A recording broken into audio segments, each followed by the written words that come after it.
के 100 प्रमुख पर्यटन स्थलों पर मिलेगा QR कोड आधारित ऑडियो टूर का आनंद। पर्यटकों के एक्सपीरियंस को और बेहतर बनाने में जुटी योगी सरकार। पर्यटन विभाग तैयार कर रहा 100 प्रमुख पर्यटन स्थलों पर QR कोड आधारित ऑडियो टूर पोर्टल और सामग्री। 10 भारतीय भाषा और 5 अंतर्राष्ट्रीय भाषाओं में उपलब्ध होंगे ऑडियो टूर। प्रयागराज में सीएम योगी आदित्यनाथ का बड़ा बयान। सीएम योगी बोले, कानून के शासन में बार बेंच वादकारी का महत्व। न्याय की जद्दोजहद करते दिखते वकील, सरकार ने अधिवक्ता हित में बहुत काम किया है। प्रयागराज की भूमि महाकुंभ की भी भूमि है। अधिवक्ता निधि को बढ़ाकर किया 5 लाख। लखनऊ में 2 IRS अफसरों में मारपीट का मामले में आया योगेंद्र मिश्रा की पत्नी का बयान। नेहा द्विवेदी ने कहा, मेरे पति निर्दोष हैं, छोटी सी बात को बढ़ाया जा रहा। आज CP को एप्लीकेशन दी है। योगेंद्र जी ने पहले ही मेल कर दिया था। CP को एप्लीकेशन पहले ही मेल कर दी गई थी। पति की तरफ से भी कोई मारपीट नहीं की गई है। आम आदमी पार्टी ने बीजेपी को घेरा। अश्लील वीडियो वायरल मामले में बीजेपी को घेरा। आप नेता वंशराज दुबे ने लगाए गंभीर आरोप। भाजपा नेता पर आपने की कार्रवाई की मांग। कार्रवाई न होने पर विरोध प्रदर्शन की दी चेतावनी। कानपुर देहात में कानूनगो का रुपए वापस करते वीडियो वायरल। किसान ने वीडियो बनाकर किया वायरल। पैमाइश के नाम पर किसान ने लिए थे 15,000। चार्ट बंदी का मुकदमा। कानूनगो की तरफ से रिपोर्ट खारिज। अधिक रुपए की डिमांड पूरी न करने पर खारिज किया।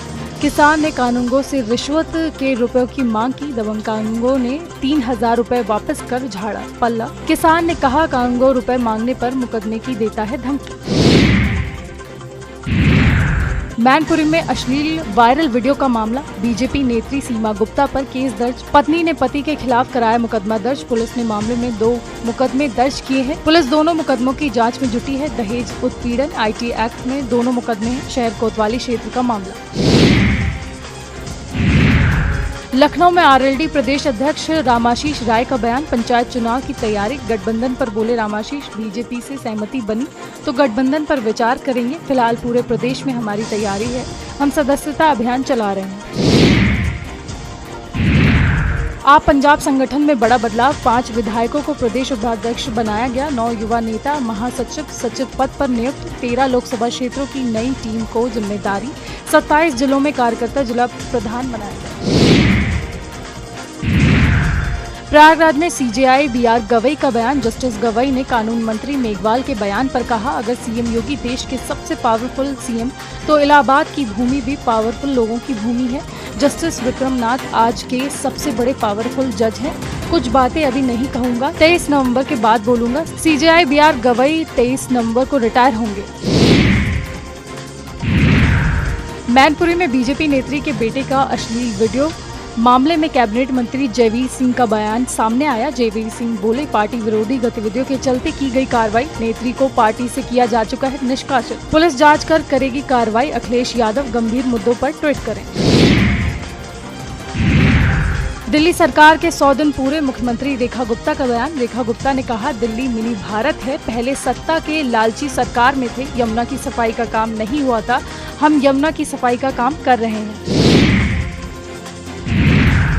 नोएडा में एक्टिव कोरोना मरीज की संख्या 57 पहुंची। 27 महिलाएं और 30 पुरुष कोविड पॉजिटिव। पिछले 24 घंटे में 14 नए केस सामने आए। सभी मरीजों को होम आइसोलेट किया गया। स्वास्थ्य विभाग की टीम कर रही निगरानी। जिले में स्वास्थ्य विभाग की टीम करेगी मॉक ड्रिल। ऑक्सीजन प्लांट को भी किया जा रहा है चेक। मरीजों के ट्रैवल हिस्ट्री की जाँच की जा रही है। राजस्थान में केंद्रीय मंत्री और भाजपा के राष्ट्रीय अध्यक्ष JP नड्डा ने कहा, ऑपरेशन सिंदूर बंद नहीं हुआ है। जब तक पाकिस्तान के इरादे गलत हैं, ये जारी रहेगा। हम उसे सही जवाब देते रहेंगे। हम देश के नेतृत्व के साथ खड़े हैं, भारतीय सेना के साथ खड़े हैं। दिल्ली उच्च न्यायालय ने RJD प्रमुख और पूर्व रेलवे मंत्री लालू प्रसाद यादव की उस याचिका को खारिज कर दिया जिसमें उन्होंने जमीन के बदले नौकरी घोटाले से जुड़े कथित भ्रष्टाचार मामले में निचली अदालत की कार्रवाई पर रोक लगाने की मांग की थी। इस घोटाले की जांच CBI ने की। मध्य प्रदेश के भोपाल में प्रधानमंत्री नरेंद्र मोदी ने कहा, अब भारत का एक नागरिक कह रहा है, अगर तुम गोली चलाओगे तो मान कर चलो कि गोली का जवाब गोली से दिया जाएगा। दिल्ली की मुख्यमंत्री रेखा गुप्ता ने दिल्ली में भाजपा सरकार के 100 दिन पूरे होने पर कहा, दिल्ली की जनता को धन्यवाद, उन्होंने अपना विश्वास हम सब पर बनाए रखा। इन 100 दिनों में हम जो काम कर पाए उन पर आज चर्चा हुई। साथ ही विपक्ष के मामले में बोली, उनका काम ही यही है, सवाल करना। मध्य प्रदेश के भोपाल में प्रधानमंत्री नरेंद्र मोदी ने कहा, पहलगाम में आतंकियों ने केवल भारतीयों का खून नहीं बहाया, उन्होंने हमारे संस्कृति पर प्रहार करने की कोशिश की है। उन्होंने हमारे समाज को बांटने की कोशिश की है। आतंकवादियों ने भारत की नारी शक्ति को चुनौती दी है। ये चुनौती आतंकवादियों और उनके आकाओं के लिए काल बन गई है। ऑपरेशन सिंदूर आतंकवादियों के खिलाफ भारत के इतिहास का सबसे बड़ा और सफल ऑपरेशन है। जहां पाकिस्तान की सेना ने सोचा तक नहीं था, वहां तक आतंकी ठिकानों को हमारी सेना ने मिट्टी में मिला दिया। देहरादून में मानसून की तैयारी के लिए आयोजित कार्यशाला पर उत्तराखंड के मुख्यमंत्री पुष्कर सिंह धामी ने कहा, प्रशासन के सभी लोग मानसून से पहले की तैयारी को अंतिम रूप दे रहे हैं। हम आपदाओं को रोक नहीं सकते, लेकिन उनके प्रभाव को कम कर सकते हैं। बिहार में सर्वदलीय प्रतिनिधि मंडल पर आरजेडी सांसद मनोज कुमार झा ने कहा, भाजपा की ओर से जो लोग नामित हैं, वे घरेलू राजनीति की व्यवस्था को विदेशी धरती पर ले गए। सद्भावना प्रतिनिधिमंडल कुछ जगहों पर नुकसान पहुंचाने वाले मिशन में तब्दील हो रहा। अगर आप कहेंगे कि इस देश की पिछली सरकार ने ऐसा वैसा नहीं किया, तो यहाँ भी कई राज खुलेंगे।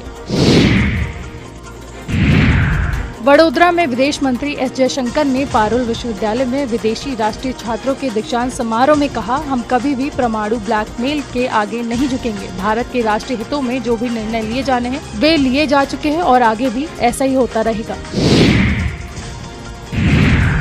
दिल्ली में कांग्रेस नेता पवन खेड़ा ने कहा, कांग्रेस लगातार सवाल पूछ रही है कि पहलगाम हमले में आतंकवादी कब पकड़े जाएंगे। पुलवामा में आरडीएक्स किसने खरीदा और पाकिस्तान के साथ संघर्ष विराम की क्या शर्तें थी। हम पूछ रहे थे, कड़े सवालों के कड़े जवाब चाहते हैं। किसके दबाव में संघर्ष विराम किया गया? क्या पहलगाम में अपने पतियों को खोने वाली महिलाओं को न्याय मिला? जयपुर में अहिल्याबाई होलकर की 300वीं जयंती के अवसर पर आयोजित कार्यक्रम में केंद्रीय मंत्री व भाजपा के राष्ट्रीय अध्यक्ष जेपी नड्डा ने कहा, हम अहिल्याबाई होलकर को एक समाज सुधारक के रूप में याद करते हैं। उन्होंने भारत की परंपरा, सांस्कृतिक विरासत को संजोने का काम किया। आज से 300 साल पहले जब महिला उत्पीड़न समाज की एक व्याप्त ग्रसित समस्या थी, उस समय उन्होंने महिलाओं के उत्थान के लिए काम को आगे बढ़ाया। ये जीवन का उनका सबसे बड़ा लक्ष्य बना। मऊ में अब्बास अंसारी को हुई 2 साल की सजा। वकील दरोगा सिंह का बयान आया सामने। वकील ने कहा, ऊपरी अदालत का दरवाजा खटखटाएंगे। कोर्ट ने 2000 जुर्माना भी लगाया है। बिहार राज्य परिवहन प्राधिकरण ने यूपी, झारखंड और छत्तीसगढ़ के छोटे शहरों और कस्बों तक बस सेवाएं के लिए 1 दर्जन से अधिक अंतर्राज्यीय और अंतर क्षेत्रीय रूटों का परमिट मंजूर कर दिया है। मंजूर रूटों में उत्तर प्रदेश के वाराणसी, देवरिया, गोरखपुर, बलिया और वाराणसी शामिल है। छत्तीसगढ़ के साथ साथ झारखंड के हजारीबाग, बोकारो और बिहार शरीफ को धनबाद रूट में बस चलेंगी। देश की पहली स्लीपर वंदे भारत एक्सप्रेस को लखनऊ और मुंबई के बीच चलाने की तैयारी है। इसका रूट भी फाइनल हो गया है। जून में टाइम टेबल जारी होगा। 20 कोच वाली एसी स्लीपर वंदे भारत सप्ताह में 4 दिन चलने की योजना है। यह ट्रेन लखनऊ से चलकर हरदोई, शाहजहांपुर, बरेली जंक्शन, रामपुर, मुरादाबाद, गाजियाबाद, निजामुद्दीन से आगरा होकर मुंबई जाएगी। ट्रेन में एसी फर्स्ट, सेकंड और थर्ड के अलावा 2 स्लीपर कोच होंगे।